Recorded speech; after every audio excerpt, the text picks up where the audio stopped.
Good morning dear students, this is mister Dheeraj Yadav, your mentor of English. और आज के session में हमें पढ़ना है problem based on time and tense. Okay, तो ये जो जितने भी हम प्रश्न आज डील कर रहे होंगे ये सारे ही प्रश्न बेस्ड हैं टाइम एंड टेंस पे। ओके, टाइम एंड टेंस के बारे में हमने पहले भी डिस्कस कर लिया है इसी यूट्यूब चैनल पे। और टाइम एंड टेंस के बीच में जितनी भी बारीकियां हैं मैंने एक एक बारीकियों को बहुत ही माइन्यूटली और बहुत ही clear and evident and crystal clear method से आपको समझाने का प्रयास किया है।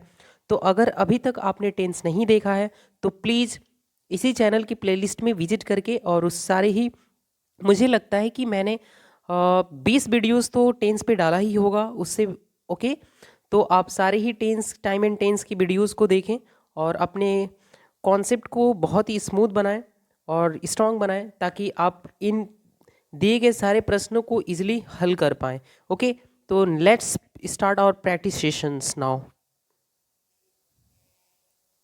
क्वेश्चन नंबर फर्स्ट है, लिखा हुआ when you will find out any solution to this problem you will be able to finalize the project। इस पर्टिकुलर स्टेटमेंट में एरर है पार्ट नंबर ए में। और वह एरर यह है कि जब कभी भी सेंटेंस की शुरुआत होती है when, before, in case, as long as soon as या आफ्टर, बिफोर, ओके, तो हमेशा ही प्रेजेंट इंडेफिनिट या पास्ट इंडेफिनिट टेंस का प्रयोग होता है, न कि फ्यूचर इंडेफिनिट। तो यहाँ पे विल आप काटोगे, ओके, और बनेगा when you find out any solution to this problem you will become able to finalise the project. तो इसलिए पार्ट नंबर ए में एरर है और वेन के साथ ना यहाँ पे फ्यूचर इंडेफिनिट यानी विल नहीं चलेगा, केवल वर्ब फर्स्ट फॉर्म चलेगा, केवल वर्ब फर्स्ट फॉर्म चलेगा। क्योंकि सब्जेक्ट प्लूरल है इसलिए वर्ब फर्स्ट फॉर्म भी प्लूरल होगा। नेक्स्ट, सेकेंड नंबर क्वेश्चन है हमारे सामने, लिखा हुआ whenever you are coming here you bring a lot of sweets for me. ये वेन एवर एक ऐसा वर्ड है, एडवर्ब ऑफ फ्रीक्वेंसी है, जो कि फ्रीक्वेंसी के बारे में बात करता है, एक रूटिंग एक्शन के बारे में बात करता है, जब कभी भी। तो इसलिए ये फ्यूचर कॉन्टिन्यूअस टेंस नहीं, प्रेजेंट इंडेफिनिट टेंस की डिमांड करता है। इसलिए आर कमिंग काट के ना आप ना इसको चेंज करोगे कम में। Whenever you come here you bring a lot of sweets for me, तब जाके पार्ट नंबर बी में एरर था, अब ये करेक्ट हो गया। नेक्स्ट,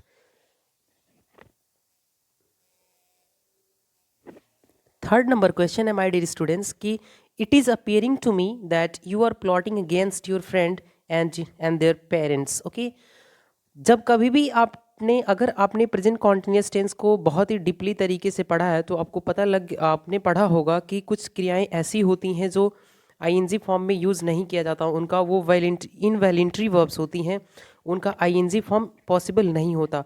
उसी तरीके का ये अपीयर भी एक वर्ड है। हाँ, अपीयर का दो तरीके से यूज़ करते हैं, APPEAR अपीयर। ओके, तो अपीयर का यूज़ जब कभी भी प्रतीत होने के कॉन्टेक्स्ट में किया जाता है तो ये आईएनजी फॉर्म इसका इम्पॉसिबल होता है, इसका आईएनजी फॉर्म नहीं होता। लेकिन जब अपीयर वर्ड का प्रयोग पार्टिसिपेट करने के कॉन्टेक्स्ट में यूज़ किया जाता है तो अपीयरिंग वर्ड बाखूबी आईएनजी फॉर्म में आता है। बट इस पर्टिकुलर स्टेटमेंट में हमें बोलना पड़ेगा इज अपीयरिंग काट के it appears to me that you are plotting against your friends and their parents. Okay, तो इट अपीयर्स टू मी हो जाएगा इसका करेक्ट राइट आंसर, इसलिए ए पार्ट में एरर है। नेक्स्ट, क्वेश्चन नंबर 4 है my dear students, the old man who is sitting in that room lived here for more than a month but he has never created any problem। इस particular statement में अगर हम इसको part of speech में break करें और partial method से जो बोलते हैं ना कि पार्स करके सेंटेंसेस को पार्स करके एक एक वर्ड का पार्ट ऑफ स्पीच जान के उसका फंक्शन जान के हम सेंटेंसेस में जब चीज़ों को ब्रेक आउट करते हैं तो हमें मीनिंग बहुत ही क्लैरिटी के साथ मिलती है।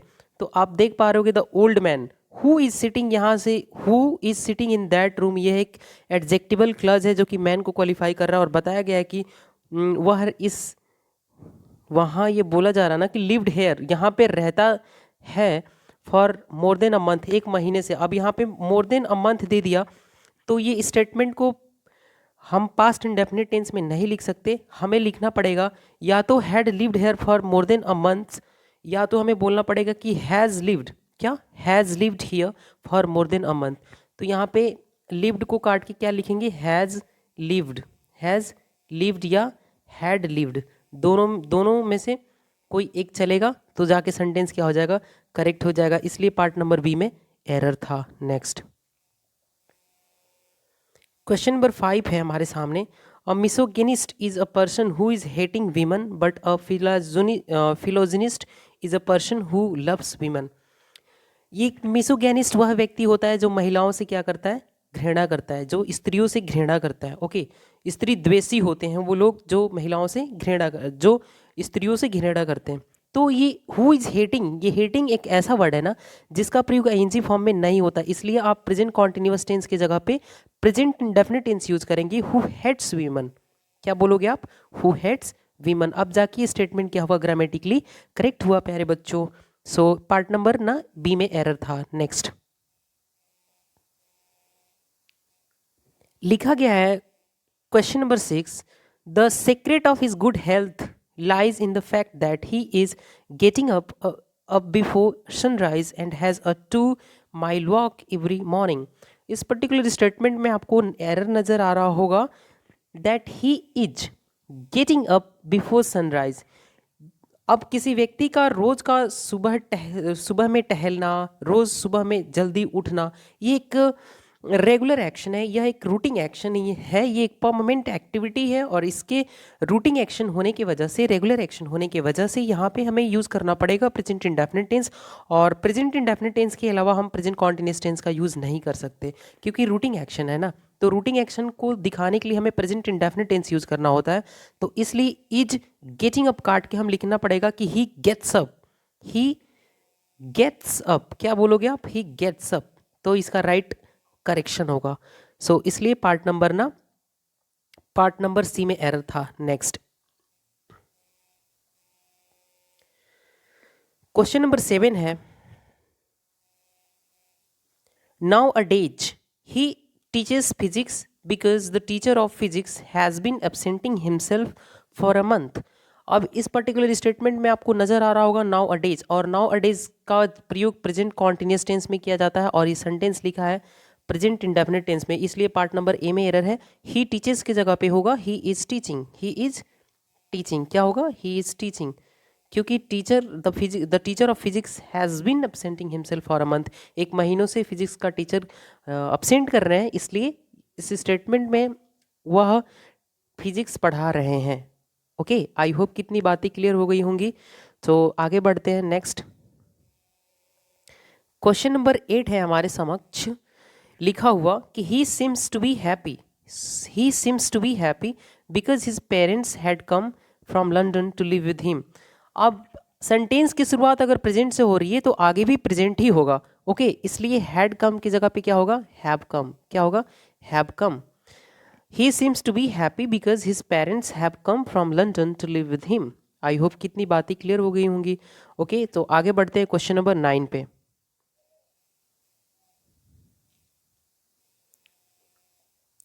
क्वेश्चन नंबर 9 है हमारे समक्ष, थोड़ा और जूम करते हैं इसको, और ये रहा हमारा क्वेश्चन। ओके, तो क्वेश्चन नंबर 9 हमारी स्क्रीन पर रॉक करता हुआ और लिखा गया है, it is time you are starting this work my friend said to me.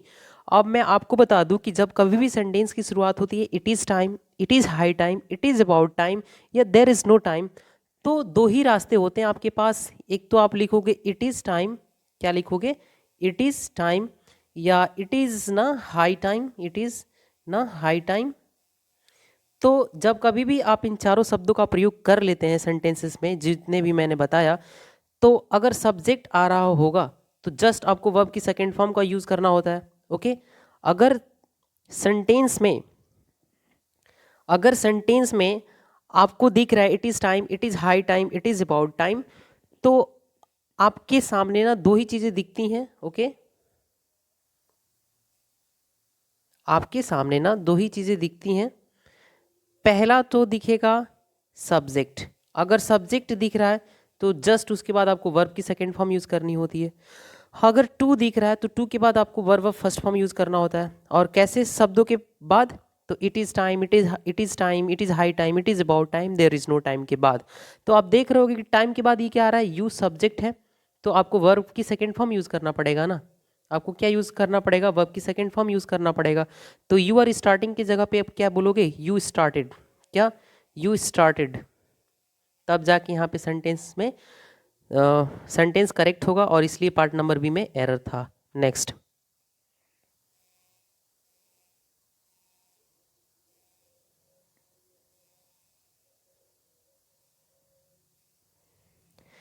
Question number 10 है हमारे समक्ष लिखा हुआ, I have come to know that your father has died last week. Last week, last month, last year, last decade, last century, जब कभी भी आपको sentence के एंड में दिखता है तो आपको जस्ट ढूंढना है कि सेंटेंस में मेन स्टेटमेंट में वर्ब की सेकंड फॉर्म यूज़ करी गई है या नहीं। अगर नहीं किया गया तो आपका सेंटेंस में वहीं पे एरर होगा। ओके, तो मैंने क्या कौन कौन से वर्ड बताएं, yesterday, ago, last month, last year, last decade, last century, yesterday, the day before yesterday, इस तरीके की जितने भी वर्ड्स होते हैं ना, वो पास्ट इंडेफिनिट टेंस को, पास्ट पॉइंट ऑफ टाइम को इंडिकेट करते हैं। इसलिए हैज़ ना होके केवल डाइड होगा। क्या होगा, केवल डाइड होगा, वर्ब की सेकंड फॉर्म का यूज़ करेंगे केवल। नेक्स्ट, आई होप स्टूडेंट्स की आपको एक्सप्लेनेशन बहुत ही प्यारा लग रहा होगा। ओके, मैं बहुत ही माइन्यूट ऑब्जर्वेशन के साथ चीज़ों को एक्सप्लेन कर रहा हूँ। ओके, यही तो बारीकियाँ हैं जिन पे एग्जाम्स में क्वेश्चंस पूछा जाता है। ओके, लिखा गया 11 नंबर क्वेश्चन हमारे समक्ष, many of my friends wish to come here today but none of them arrived yet. अब मैं आपको एक वर्ड बता दूं कि येट, येट या सो फॉर, येट या सो फॉर, इन दोनों ही वर्ड्स का प्रयोग प्रेजेंट परफेक्ट टेंस के नेगेटिव सेंटेंस के एंड में किया जाता है। मैंने क्या बोला, प्रेजेंट परफेक्ट टेंस के नेगेटिव सेंटेंसेस के एंड में किया जाता है। यानी कि येट या so far present perfect tense के नेगेटिव सेंटेंस के एंड में किया जाता है। देख पा रहे होगे कि यहाँ पे तो पास्ट इंडेफिनिट टेंस यूज किया गया है, इसलिए but none of them, none of them has अबली हैव अराइव्ड येट होना चाहिए था। अब आपको पता लग ही गया होगा सब्जेक्ट वर्ब एग्रीमेंट के सेशन से कि नॉन ऑफ के बाद प्लूरल नाउन ऑब्लिक प्रोनाउन का प्रयोग करते हैं और सिंगुलर या प्लूरल दोनों वर्ब में से कोई एक यूज़ कर सकते हैं। ये हमारे ऊपर निर्भर करता है, बट सिंगुलर वर्ब को ज़्यादा बेहतर माना जाता है। हालांकि मैंने दोनों लिख दिया है, आप बाखूबी जानते हैं कि दोनों ही यूज़ किया जाता है, बट सिंगुलर वर्ब को ज़्यादा प्रेफरेंस दिया जाता है। नेक्स्ट,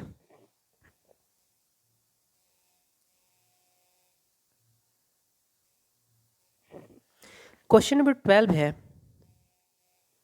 क्वेश्चन नंबर 12 है my dear students, she says that she will take her umbrella in case it will rain. मैंने कुछ ही समय पहले बताया था कि जब कभी भी सेंटेंस किसी क्लज की शुरुआत सबऑर्डिनेटिंग कंजंक्शन से होती है, सबऑर्डिनेटिंग कंजंक्शन से होती है, जैसे कि after, before, unless, provided that, okay, until, unless, before, okay, after, when, in case, as long as soon as, तो आपको यूज़ करना पड़ता है इसके बाद प्रेजेंट इंडेफिनिट या तो पास्ट इंडेफिनिट, अगर वो पास्ट का है तो पास्ट इंडेफिनिट, अगर वो प्रेजेंट का है तो प्रेजेंट इंडेफिनिट।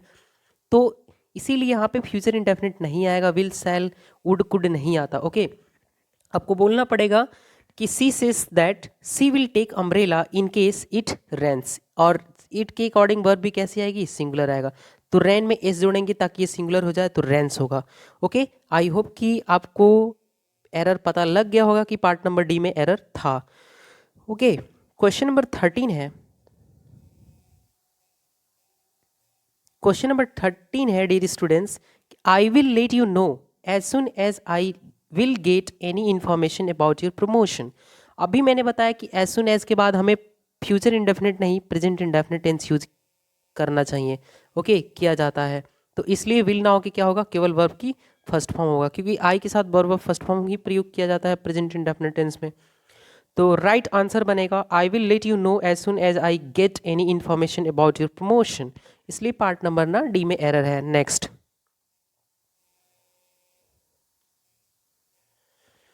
क्वेश्चन नंबर 14 बोल रहा है, when I will be 30 most of my friends will be above 35, be sure. यहाँ पे मैंने अभी कुछ ही समय पहले बताया कि when, before, after, until, unless से सेंटेंस की जब शुरुआत होती है तो फ्यूचर इंडेफिनिट नहीं प्रेजेंट इंडेफिनिट आता है, और यहाँ पे व्हेन आई एम 30 बोलना चाहिए हमें। क्या कि when I am 30, when I am 30 most of my friends will be above 35, be sure, इसलिए पार्ट नंबर ना ए में एरर था। नेक्स्ट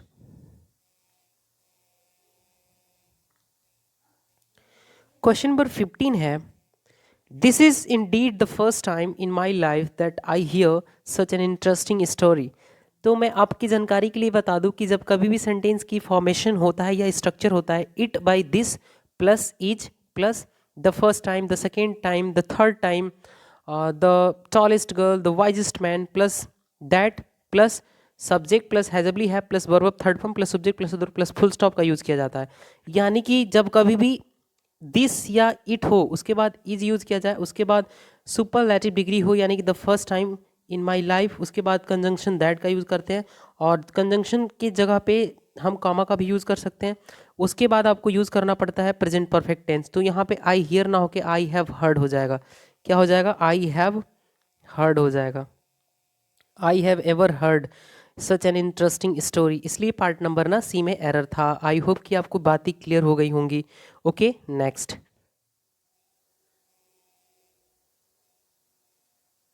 ओके क्वेश्चन नंबर 16 है, before the alarm had stopped ringing Veera had pulled up the shade. Okay, तो आपको मैं बता दूं कि present perfect plus comma, present perfect plus before plus past indefinite tense होता है। ये एक ना स्ट्रक्चर है, एक ये फॉर्मेशन है, इस पे हमारे सेंटेंसेस को फॉर्म किया जाता है। तो पहले आपको यूज़ करना होता है past perfect plus before plus past indefinite. लेकिन बड़ी बात तो यह है कि जब सेंटेंस में बिफोर का प्रयोग सेंटेंस की शुरुआत में कर लिया जाता है तो उसके जस्ट बाद पास्ट इंडेफिनिट टेंस आता है। आप देख पा रहे हो कि ये तो पास्ट परफेक्ट है, इसलिए यहाँ पे एरर है, हैड ना होके केवल वर्ब की सेकेंड फॉर्म होगा पास्ट इंडेफिनिट। उसके बाद कॉमा यहाँ पे लगा के और पास्ट परफेक्ट टेंस को बाद में लिखा जाता है, यानी Veera had pulled up the said. तो इसलिए यहाँ पे हैड ना नहीं होगा, केवल वर्ब की सेकेंड फॉर्म होगी, तो जाके स्टेटमेंट ग्रामेटिकली करेक्ट होगा और इसलिए पार्ट नंबर बी में एरर था। इसलिए पार्ट नंबर बी में एरर था। आई होप स्टूडेंट्स की आपको बातें क्लियर हो गई होंगी। यहाँ पे हैड नहीं होगा, केवल वर्ब की सेकेंड फॉर्म का यूज़ करेंगे। नेक्स्ट, और ये क्वेश्चन मैं आपकी जानकारी के लिए बता दूं कि एसएससी क्लार्क ग्रेड एग्जाम 1992 में पूछा गया ये प्रश्न है। ओके, बहुत ही इंपॉर्टेंट ये क्वेश्चन है। नेक्स्ट,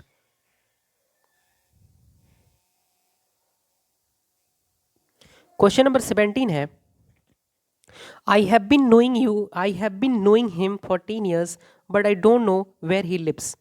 अब मैं इस स्टेटमेंट में आपको पता लग ही गया होगा कि पार्ट नंबर ए में एरर है। क्यों? क्योंकि नो वर्ड का प्रयोग आईएनजी फॉर्म में नहीं होता और अगर ये प्रेजेंट परफेक्ट कॉन्टिन्यूस टेंस में दिया गया है इसका यूज, तो हम इसको चेंज करेंगे प्रेजेंट परफेक्ट टेंस में। ओके, इसलिए हैव बीन नोइंग की जगह पे होगा कि हैव नोन।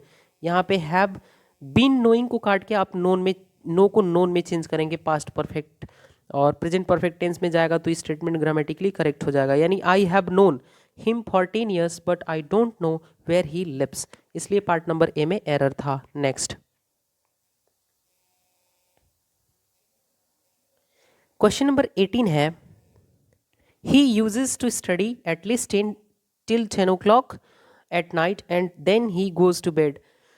अब बड़ी बात तो यह है कि प्रेजेंट इंडेफिनिट टेंस में रूटिंग एक्शन को बताने के लिए केवल वर्ब ऑफ फर्स्ट फॉर्म का प्रयोग किया जाता है अगर सब्जेक्ट प्लूरल है, और रेगुलर एक्शन को बताने के लिए, इरेगुलर एक्शन को बताने के लिए verb of first form plus S oblique S का प्रयोग किया जाता है जब सब्जेक्ट क्या हो? सिंगुलर हो। इसलिए यहाँ पे आपको ना यूजेस की ज़रूरत नहीं है, यूजेस टू स्टडी नहीं होगा, यहाँ पे होगा ही स्टडीज। क्या होगा? He studies eight least 10 till 10 o'clock। तब जाके स्टेटमेंट क्या होगा? ग्रामेटिकली करेक्ट होगा। पार्ट नंबर ए में एरर था। नेक्स्ट,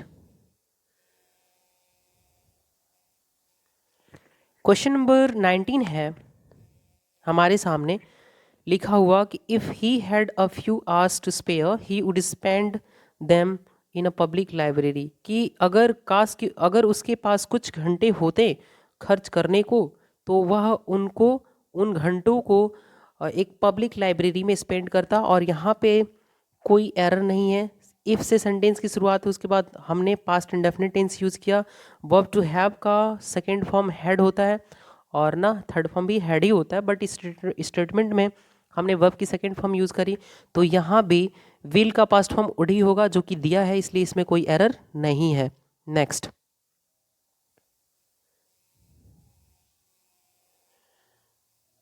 क्वेश्चन नंबर 920 है, all the flowers in his garden will surely die before the rains will fall. Before the rains will fall, before के बाद भी आपको प्रेजेंट इंडेफिनिट टेंस ही use करना है। All the flowers in his garden will surely die before the rains fall. Before the rains fall.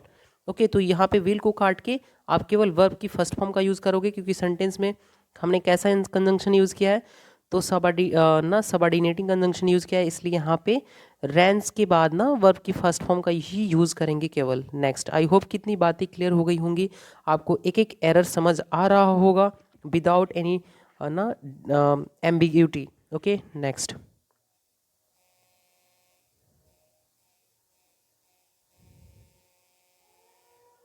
Okay, 21st number question है, if I would have done this, I would have done wrong and would have disappointed many of my friends। तो ये statement लिखा गया है third conditional की structure पे ये best question है। और ना थर्ड कंडीशनल सेंटेंस ये बोलता है आपको यूज़ करना होता है इफ़ प्लस पास्ट परफेक्ट। क्या? Past perfect. Past perfect plus comma plus subject plus would. यहाँ पे आप यूज़ करोगे वुड, यहाँ पे आप यूज़ करोगे कुड या शुड या माइट। उसके बाद have plus verb third form का यूज़ करते हैं। ओके, तो इधर पास्ट परफेक्ट होगा। ओके ओके स्टूडेंट्स, तो इस स्टेटमेंट में हमने जाना कि एरर लाई कर रहा है पार्ट नंबर ए में। कहाँ पर? पार्ट नंबर ए में। ओके, और यहाँ पे वुड हैव की जगह पे क्या होना चाहिए था? हैड होना चाहिए था। क्या होना चाहिए था? आपको लिखना चाहिए था had. If I had done this comma I would have done wrong and would have disappointed many of my friends. क्योंकि थर्ड कंडीशनल में इफ़ के बाद पास्ट परफेक्ट टेंस का यूज़ किया जाता है, फिर कॉमा लगा के मॉडल परफेक्ट आता है, तो विल का पास्ट फॉर्म वुड हो जाएगा, उसके बाद have plus verb third form का यूज़ किया जाएगा। तो आप देख पा रहे होंगे कि वुड के बाद हमने हैव यूज़ किया है, उसके बाद वर्ब थर्ड फॉर्म का यूज़ किया है। तो यहाँ तक तो इस पार्ट नंबर बी में कोई एरर नहीं है, पार्ट नंबर ए में ही एरर था, इसलिए वुड हैव की जगह पे हैड यूज़ करना आपको थर्ड कंडीशनल सेंटेंसेस में। आई होप स्टूडेंट्स की इतनी बातें क्लियर हो गई होंगी। तो क्वेश्चन नंबर 22 पे आगे बढ़ते हैं। ओके, और ना क्वेश्चन नंबर 22 है, if she had told me that her husband never lived within his means, I would not have lent him the money। अगर उसने मुझसे कही होती कि उसके हस्बैंड कभी अपने मीन्स के अंदर नहीं रहते, अपने जितना कमाते हैं उसके अंदर खर्च नहीं करते, उतने अपने खर्चों को लिमिट नहीं रखते, तो मैंने उनको कभी उधार नहीं दिए होते। और इस स्टेटमेंट में कोई एरर नहीं है, इधर पास्ट परफेक्ट आपने इफ के बाद यूज़ किया है और ये उसका एडिशनल इन्फॉर्मेशन दे रहा है कि her husband never lived with in his means, ये तो एडिशनल इन्फॉर्मेशन है, उसके बाद आपने मॉडल परफेक्ट यूज़ किया ही है, तो इसलिए पार्ट नंबर डी है, पार्ट नंबर ई है नो एरर। ओके, इसलिए कोई एरर नहीं है इस स्टेटमेंट में। नेक्स्ट क्वेश्चन नंबर 23 है, I wish he Shaw you when you were living in England. I wish he had seen you, he had seen you, यहाँ पे ना आपको यूज़ करना पड़ेगा मॉडल पास्ट परफेक्ट। क्या? पास्ट परफेक्ट, क्योंकि पास्ट का अनफुलफिल्ड एक्शन है, अनफुलफिल्ड डिजायर है, तो अनफुलफिल्ड डिजायर के लिए आपको पास्ट में पास्ट परफेक्ट टेंस का यूज़ करना होता है, यानी कि ही हैड सीन। क्या? I wish he had seen you when you were living in England, तो इसलिए पार्ट नंबर बी में एरर है। नेक्स्ट क्वेश्चन नंबर 24 है, द जज had not given any decision until he had studied the case. The जज had not given any decision, उसने कोई decision नहीं दिया था, until he had studied the case. जब ये पहले तो केस को स्टडी करेगा ना, उसके बाद ना डिसीजन देगा, तो फर्स्ट कंप्लीटेड एक्शन कौन है? अंटिल वाला है, तो until he had studied the case he did not. क्या? He did not give, he did not give any decision, he did not give any decision. तो इसलिए आपको फर्स्ट सेंटेंस के फर्स्ट पार्ट में यूज़ करना पड़ेगा पास्ट इंडेफिनिट। चूंकि sentence negative है इसलिए डिड नॉट गिव हो जाएगा। ओके, यहाँ पे मैंने डिड को आप मिस नहीं कर सकते, नॉट को मिस नहीं कर सकते। ओके, तो द जज did not give any decision until he had studied the case, इसलिए पार्ट नंबर ए में एरर था। नेक्स्ट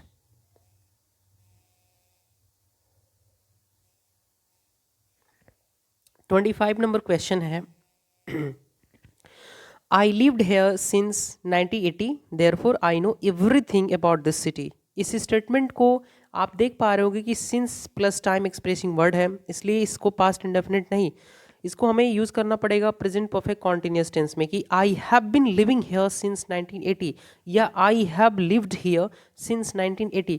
या तो आप प्रेजेंट परफेक्ट टेंस यूज़ करो या तो present perfect continuous tense use करो, लेकिन दोनों में से कोई एक आपको करना पड़ेगा ताकि सेंटेंस का इसेंस सही हो, मीनिंग सही हो, मीनिंगफुल हो जाए सेंटेंस। ओके, इसलिए पार्ट नंबर ना ए में एरर था, पास्ट इंडेफिनिट टेंस का यूज़ ना करके पास्ट परफेक्ट या पास्ट परफेक्ट कॉन्टिन्यूअस टेंस में दोनों में से कोई एक यूज़ करेंगे आप, इसलिए पार्ट नंबर ए में एरर है। नेक्स्ट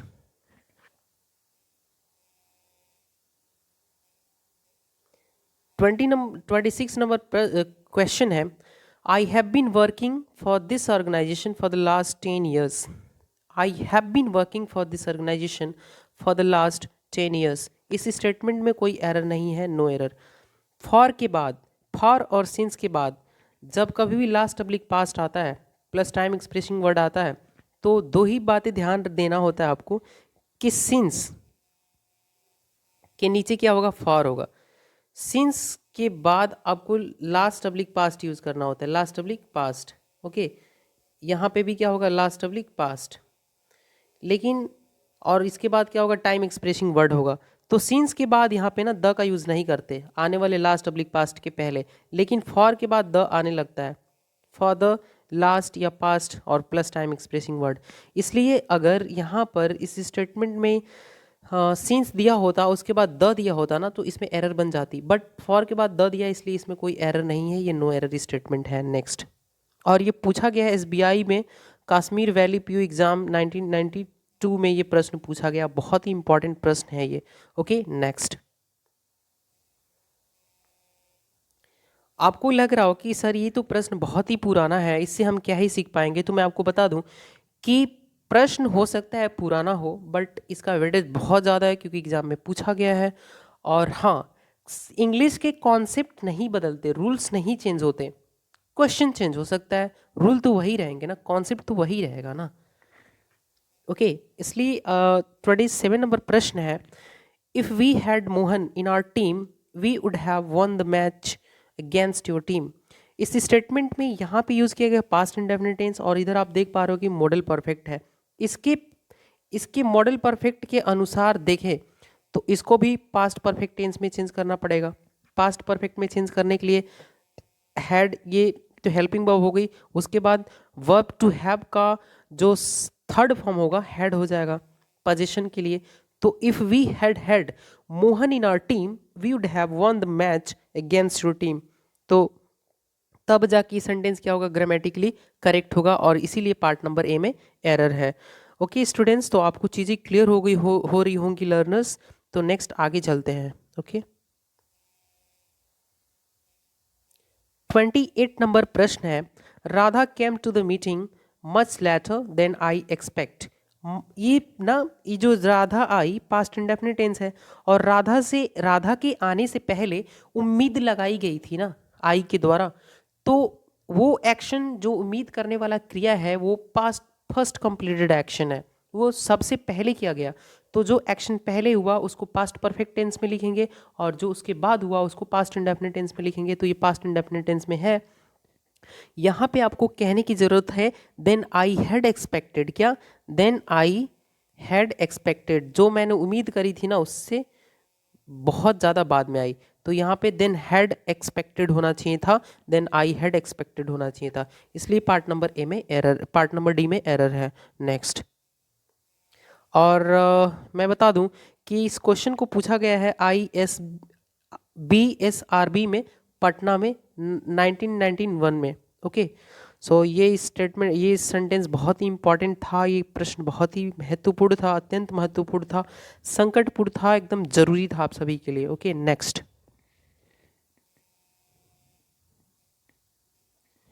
क्वेश्चन नंबर 29 है, if I was you I would have told the chairman to keep his mouth shut. If I had been you, if I had been you होना चाहिए था, क्यों? क्योंकि इधर model perfect दिया है तो इधर भी पास्ट परफेक्ट होना चाहिए, क्योंकि अब इधर मॉडल परफेक्ट दे दिया है ना, तो इधर भी क्या होना है, पास्ट परफेक्ट होना चाहिए थर्ड कंडीशनल बनाने के लिए।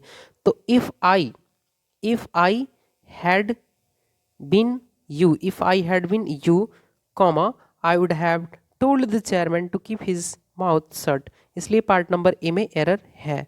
नेक्स्ट, और ये प्रश्न को पूछा गया है BSRB बेंगलोर पीओ एग्जाम में 1919 में। ओके, नेक्स्ट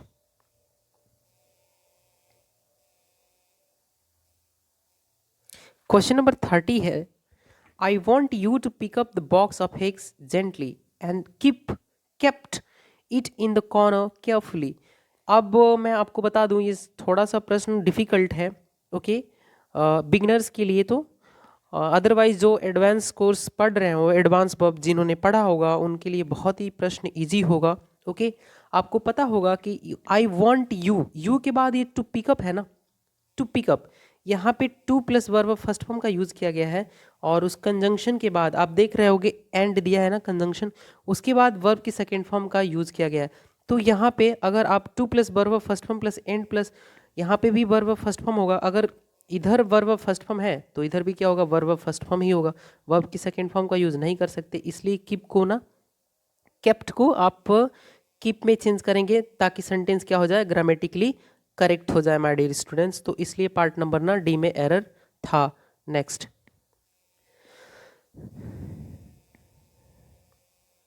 और ये भी प्रश्न पूछा गया है BSRB bank Baroda PU exam 1991 में। ओके, तो ये भी, इस प्रश्न का भी बहुत ज़्यादा वेटेज है आप सभी के लिए।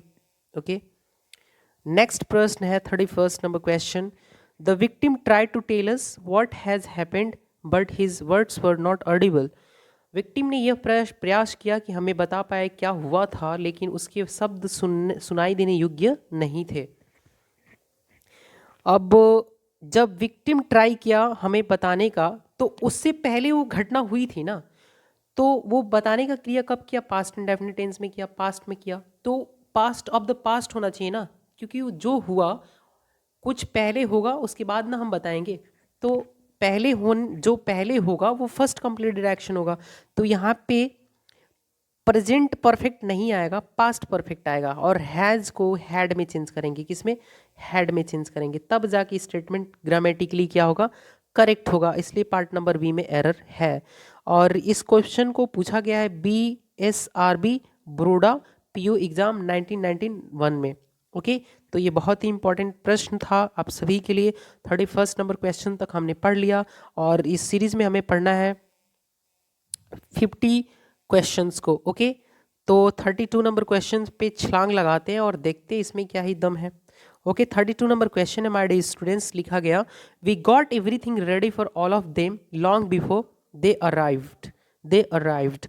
ओके, आप देख पा रहे होगे कि अगो शब्द का प्रयोग पास्ट इंडेफिनिट टेंस में किया जाता है, लेकिन इसी अगो को हम बिफोर में चेंज करते हैं, कब चेंज करते हैं, जब हम डायरेक्ट स्पीच से, किसी सेंटेंस को डायरेक्ट स्पीच से इनडायरेक्ट स्पीच में चेंज करते हैं, तो वहाँ पे अगो को बिफोर में चेंज कर देते हैं, और बिफोर हमेशा ही पास्ट परफेक्ट टेंस की डिमांड करता है, किसकी, पास्ट परफेक्ट टेंस की डिमांड करता है।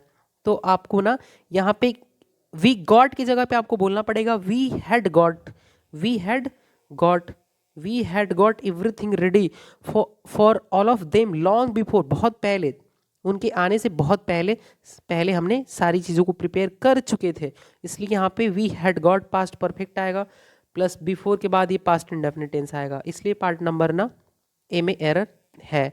नेक्स्ट,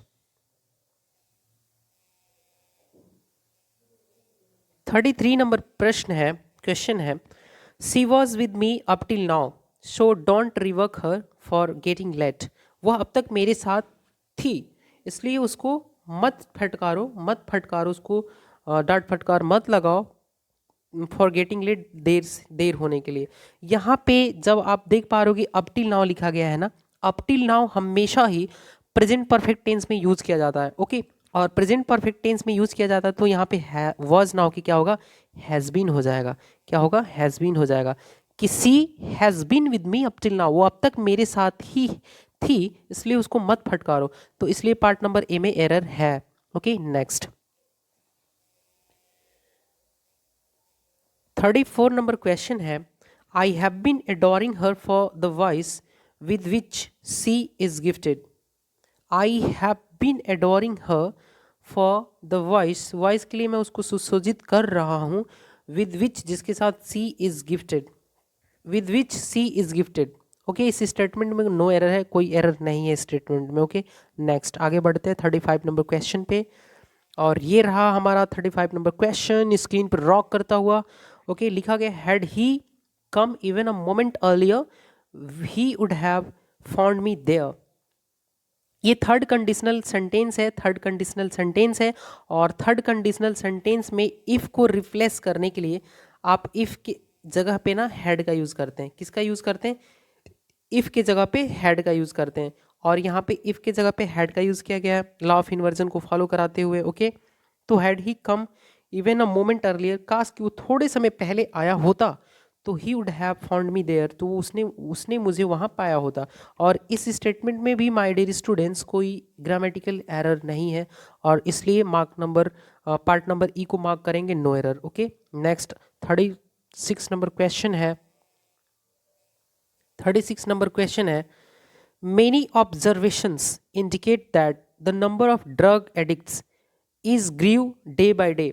जब कभी भी आपको दिख जाए किसी भी वाक्य में day by day, day to day by day, okay, now this days, at this time, at this moment, okay, या दिस डेज, ओके, तो ये हमेशा ही प्रेजेंट कॉन्टिन्यूस टेंस की डिमांड करते हैं, ये जो एडवर्ब ऑफ टाइम है। ओके, और यहाँ पे आप देख पा रहे हो कि ग्रीव वर्ब की सेकेंड फॉर्म है, तो ग्रीव की जगह पे क्या होगा, ग्रोइंग होगा। क्या होगा, ग्रोइंग होगा। ओके, क्योंकि ग्रेजुअल डेवलपमेंट है, और ग्रेजुअल डेवलपमेंट में ना इंक्रीमेंट भी हो सकता है और डिक्रीमेंट भी हो सकता है, इसलिए आपको बोलना पड़ेगा many observations indicate that the number of drug addicts is growing day by day, दिन प्रतिदिन बढ़ रहा है। Okay, so next 37 number question है। 37 नंबर क्वेश्चन है, newspapers told us about the events that happen all over the world. भाई newspaper का यही कार्य होता है ना कि हमें खबर को, घटनाओं को बताए जो कि हमारे पूरे संसार में, हमारे इर्द गिर्द में जितनी भी चीज़ें होती हैं, जितनी भी चीज़ें घटित होती हैं। ओके, तो यहाँ पे न्यूज़पेपर्स टोल्ड ना होके क्या होगा, टेल्स होगा।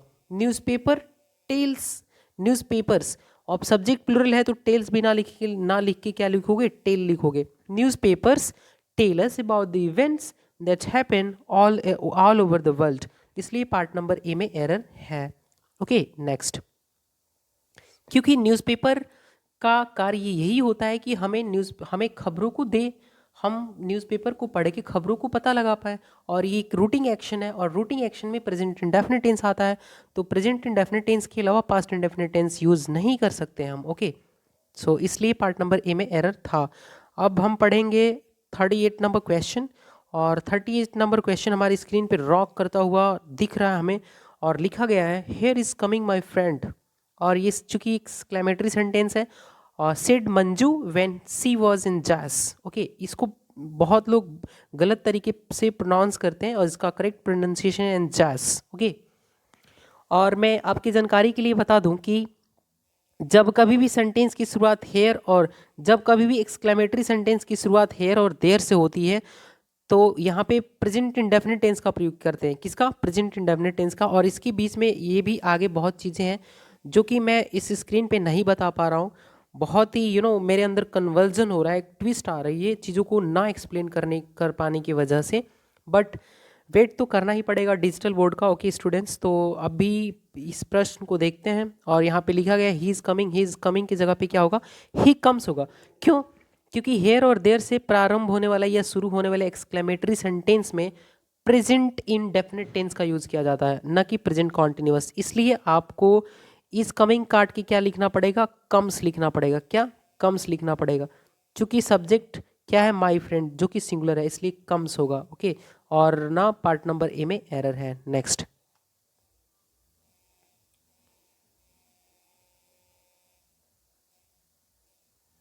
ये 39 नंबर क्वेश्चन है। He advised me to do as he did but I didn't pay any attention to his advice. Okay, अब मैं आपको बता दूं कि जब कभी भी सेंटेंस की शुरुआत होती है सट आंसर्स से, तो सट आंसर्स के लिए आपको यूज़ करना होता है एज। ओके, या आपको यूज़ करना होता है नीदर, या आपको यूज़ करना होता है नॉर, और उसके जस्ट बाद आपको यूज़ करना पड़ता है क्या, हेल्पिंग वर्ब। उसके बाद क्या आता है, सब्जेक्ट आता है, और इसी सब्जेक्ट के नंबर और पर्सन के अकॉर्डिंग ये क्या आती है, हेल्पिंग वर्ब आती है। और इसके पहले क्या होगा, एज, नीदर, नॉर। यहाँ पे आप देख पा रहे होगे एज है, तो एज के बाद ना ये सब्जेक्ट है, तो सब्जेक्ट के पहले क्या होना चाहिए था, डिड होना चाहिए था। एज डिड ही डू होना चाहिए था। ओके, तो यहाँ पे डिड काट के ये डिड कहाँ पे आएगा, एज के बाद आएगा एज ही डिड, और यहाँ पे डू के जगह, डिड के जगह पे क्या होगा, डू होगा। अब ये स्टेटमेंट जाके ग्रामेटिकली क्या हुआ, करेक्ट हुआ। आई होप कि लॉजिक इसके पीछे आपको क्लियर हुआ होगा, और आप चीज़ों को क्लियरिटी के साथ समझ पाए होंगे। तो यहाँ पे पार्ट नंबर क्या है, बी में एरर है, और होना चाहिए था as he did do but I didn't pay any attention to his advice. Next, question number 40 है, by this time next year he has had settled himself in London. इस समय, बाय दिस टाइम, अब तक, अगले वर्ष वह स्वयं को लंदन में सेटल कर चुका होगा। आप ऐसा बताना चाह रहे हैं ना, क्या आप ऐसा बताना चाह रहे हैं ना? अगर आप ऐसा बताना चाह रहे हैं तो आपको by the time next year he will have settled himself in London बोलना चाहिए था। ही विल हैव क्या, he will he will have he will have settled himself in London। इसलिए पार्ट नंबर ना बी में एरर है। I hope students की एक एक बातें आपके माइंड में, आपके जहन में बैठ रही होंगी, क्योंकि मैं उस तरीके से एक्सप्लेन ही कर रहा हूँ। ओके, अब 41 नंबर क्वेश्चन है कि it is about time you have taken your children to school. मैंने कुछ ही समय पहले बताया था वीडियो की शुरुआत में ही कि जब कभी भी सेंटेंस की शुरुआत होती है it is time, it is about time, it is ना, it is time, it is high time, it is about time, या देर इज़ नो टाइम से जब कभी भी सेंटेंस की शुरुआत होती है तो दो ही चीज़ें आती हैं।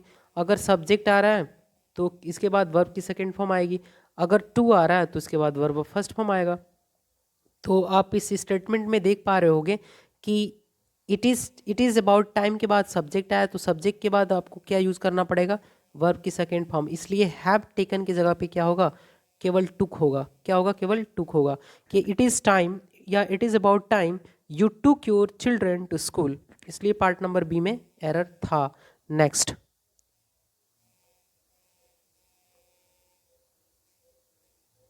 42 नंबर क्वेश्चन है, I had hoped that I would see you the other day, but unfortunately I fell ill। अब होप का, होप सस, होप, एक्सपेक्ट, इस तरीके के जितने भी वर्ड्स होते हैं ना, इनका प्रयोग हमेशा ही पास्ट परफेक्ट टेंस में किया जाता है। होप, एक्सपेक्ट, ओके, तो इनका यूज़ हमेशा ही पास्ट परफेक्ट टेंस में किया जाता है, और इनके बाद कंजंक्शन दैट का यूज़ करते हैं। तो यहाँ तक तो सेंटेंस सही है कि मैं देखता, ये भी सही है। यहाँ तक यू द अदर डे, यहाँ तक सही है। But unfortunately I fell ill, इस स्टेटमेंट में कोई एरर नहीं है, ये नो एरर स्टेटमेंट है। ओके, इसलिए हम आगे बढ़ेंगे और हम जानेंगे नेक्स्ट क्वेश्चन को जो दिया गया है 43 नंबर में। ओके, लिखा गया है the thief was caught after he has disposed of the stolen goods. अब आपको देख पा रहे होगे कि वाक्य की शुरुआत पास्ट से हो रही है तो आगे भी पास्ट ही रहेगा, प्रेजेंट परफेक्ट टेंस नहीं रहेगा। अगर सेंटेंस की शुरुआत पास्ट से हो रही है तो आगे भी पास्ट ही रहेगा। और हैव, वर्ब टू है, ये हैज़ का पास्ट फॉर्म क्या होगा, हैड होगा। तो आपको क्या यूज़ करना पड़ेगा डियर स्टूडेंट, हैज की जगह पे हैड यूज़ करना पड़ेगा। ओके, यानी the thief was caught after he had disposed of the stolen goods. चोर को तब पकड़ा गया जब वह अपनी चुराई हुई वस्तुओं को फेंक दिया था, उसे छुटकारा पा चुका था। तो इसलिए पार्ट नंबर बी में एरर है। नेक्स्ट, क्वेश्चन नंबर 44 है, Sushma arrived here, did all the preparations and then has called on one of her intimate friends. Okay, उन वन ऑफ के बाद कैसी नाउन आती है, प्लूरल नाउन आता है, फ्रेंड्स दिया है। उसके पहले अगर आपको नहीं पता कि इंटीमिडेट का पार्ट ऑफ स्पीच क्या ही है सर, तो मैं बता दूं कि डियर ये एक एडजेक्टिव है और इसका अर्थ होता है पास का, समीप का, नज़दीक का। ओके, और मेन जो एरर है इस पर्टिकुलर स्टेटमेंट में वह यह है कि ये सीक्वेंशियल एक्शंस हैं। देखो कैसे, Sushma arrived past indefinite tense, did past indefinite tense, all the preparation, and then called has now कि क्या होगा, केवल यहाँ पे भी वर्ब की सेकेंड फॉर्म ही का ही यूज करेंगे, क्योंकि सीक्वेंशियल एक्शन मतलब सीक्वेंस को एक फॉलो कर रहा है। सारी ही क्रियाओं को पास्ट इंडेफिनिट टेंस में किया गया है, यानी कि केवल वर्ब ऑफ सेकेंड फॉर्म का ही डिमांड करेंगे या second form of the verb का ही डिमांड करेंगे हम। तो इसलिए डियर स्टूडेंट्स आपको चीज़ें क्लियर हो रही होंगी, आई होप कि क्लियर हो रहा होगा। यहाँ पे पार्ट नंबर सी में एरर था और हैज़ कॉल्ड ना होकर केवल कॉल्ड वर्ब की सेकेंड फॉर्म का ही यूज करेंगे डियर स्टूडेंट्स। नेक्स्ट,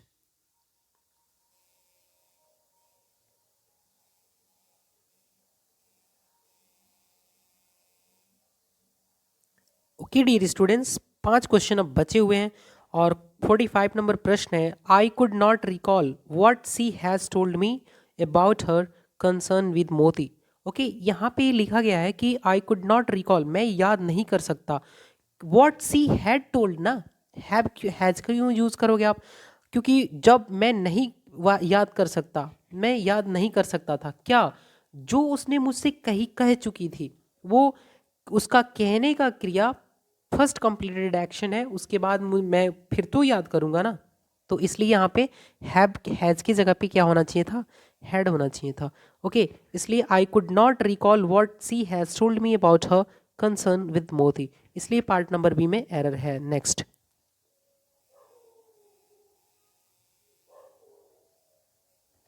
ये 46 नंबर प्रश्न है, that 2 and 2 always made 4 can not be doubted. अब आपको मैं बता दूं कि यूनिवर्सल ट्रूथ को हमेशा ही प्रेजेंट इंडेफिनिट टेंस में ही लिखा जाता है। अब 2 और 2 पास्ट में ही 4 होते थे क्या, अब नहीं होते क्या, और या फ्यूचर में नहीं होंगे क्या? तो आपका प्रश्न होगा, आपका आंसर होगा कि नहीं सर, वो तो 2 और 2 मिलके 4 ही होता है, रहेगा, था और है। तो इसलिए यहाँ पे आप मेड ना करके क्या करोगे, मेक करोगे, क्या करोगे, मेक करोगे। और जितने भी मैथमेटिकल कैलकुलेशंस होते हैं उनमें प्लूरल वर्ब का ही प्रयोग किया जाता है। ओके, मैथमेटिकल कैलकुलेशन में प्लूरल वर्ब का ही प्रयोग किया जाता है। My dear students, I hope कि बातें क्लियर हो रही होंगी आपको, और इसलिए पार्ट नंबर बी में एरर था। पास्ट इंडेफिनिट टेंस की जगह पे पास्ट प्रेजेंट इंडेफिनिट टेंस होना चाहिए, तब जाके स्टेटमेंट क्या होगा, ग्रामेटिकली करेक्ट होगा। नेक्स्ट 47 नंबर क्वेश्चन है हमारे सामने, रॉक करते हुए हमारी स्क्रीन पर। 47 नंबर क्वेश्चन बोल रहा है, nobody knows when death will knock at his door. किसी को नहीं पता कि कब मृत्यु अपने दरवाजे को खटखटा दे। ओके, तो आपको मैंने बताया था ना कि वेन के बाद क्या आता है, फ्यूचर इंडेफिनिट टेंस नहीं आता। ओके, तो nobody knows when death knocks at his door होगा, विल को काटोगे आप और नॉक को सिंगुलर बनाओगे, इसमें एस जोड़कर, तो नॉक्स हो जाएगा, तब जाके स्टेटमेंट ग्रामेटिकली क्या होगा, करेक्ट होगा। पार्ट नंबर सी में एरर था। नेक्स्ट,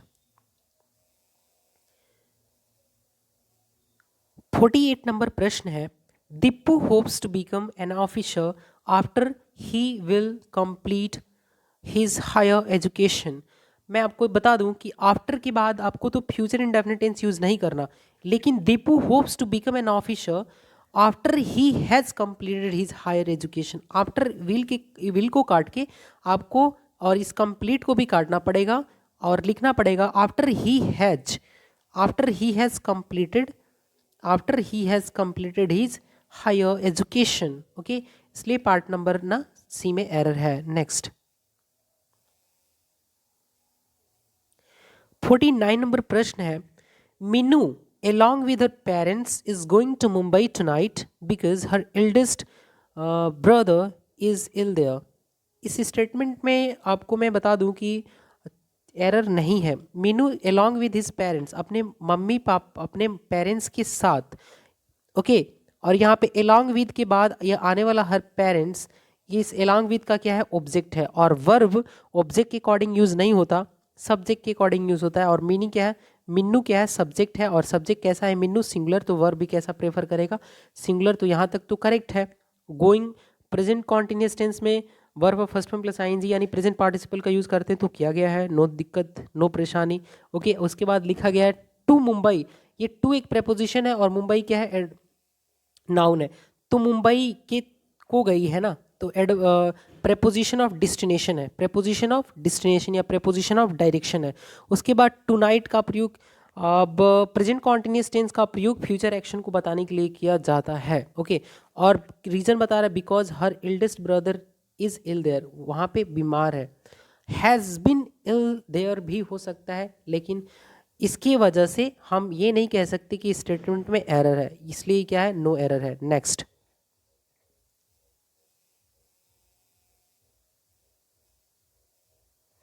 50 नंबर प्रश्न है, my friend said to me when have you come here, मेरे दोस्त ने मुझसे पूछा कि तुम यहाँ कब आए।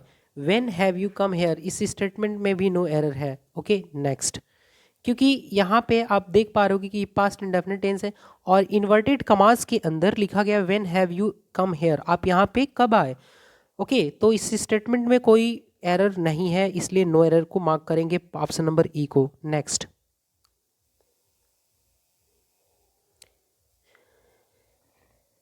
51 नंबर क्वेश्चन है, he would not have done all this if he had not been instigated by his wife, वह इन चीज़ों को नहीं किया होता यदि उसको उसके पत्नी के द्वारा भड़काया नहीं गया होता। तो इस स्टेटमेंट में भी कोई एरर नहीं है, और ये थर्ड कंडीशनल का वाक्य है। इधर आपने मॉडल परफेक्ट यूज़ कर लिया और उसके बाद वर्ब थर्ड फॉर्म का यूज़ कर लिया। ओके ओके, ऑल दिस, उसके बाद आप यहाँ पे कॉमा यूज़ करेंगे, कॉमा के बाद आप लिखेंगे कि if he had not been instigated by his wife, और ये वाला पार्ट ना पैसिव वॉइस में लिखा गया है और इसमें कोई दिक्कत नहीं है, कोई नो एरर है स्टेटमेंट। ओके, नेक्स्ट लास्ट प्रश्न है आज के टॉपिक का, टाइम एंड टेंस का, और लिखा गया है the teacher said to us that we should stay at home if it rains. अब मैं आपको एक बात बता दूं कि डायरेक्ट स्पीच से इनडायरेक्ट स्पीच में चेंज करते टाइम पे चेंज ऑफ टेंस होता है, क्या टेंस को भी हम चेंज करते हैं। तो प्रेजेंट इंडेफिनिट को आपको चेंज करना पड़ता है पास्ट, प्रेजेंट इंडेफिनिट को चेंज करना पड़ता है पास्ट इंडेफिनिट टेंस में, इसलिए यहाँ पे इट रेंस की जगह पे क्या होगा, इट रेंड होगा। क्या होगा, इट रेंड होगा। Okay dear student, it rained होगा। आई होप कि आपको सारी बातें क्लियर हुई होंगी, और जितने भी मैं लॉजिक एक्सप्लेनेशंस कंसेप्ट को बताया है वो टू द पॉइंट है और आपके एग्ज़ाम के लिए रिलेवेंट है। अगर ऐसा है तो प्लीज़ इस चैनल को ज़्यादा से ज़्यादा शेयर करें, लाइक करें, सब्सक्राइब करें इस चैनल को, और अपने दोस्तों के बीच ज़्यादा से ज़्यादा शेयर करें, ताकि उन हर एक स्टूडेंट्स तक ये मेरा वीडियो पहुँचे जो अपने पेड बैचेस को, कोर्सेज को नहीं वहन कर सकते, और इनको एक्सट्रीमली उनको नीड है इस सेशन की, क्योंकि मैं कुछ अपने घर से प्रश्न को नहीं बनाया है, ये प्रश्न को लिया गया है a mirror of common error से, और एक बहुत ही फेमस बुक है ऑल ओवर इंडिया। ओके, सो आई होप कि आपको बातें क्लियर हो रही होंगी, और मेरी सारी चीज़ों को आप बेहतर तरीके से समझ पा रहे होंगे। सो मिलते हैं नेक्स्ट वीडियो में, तब तक के लिए bye bye and take care.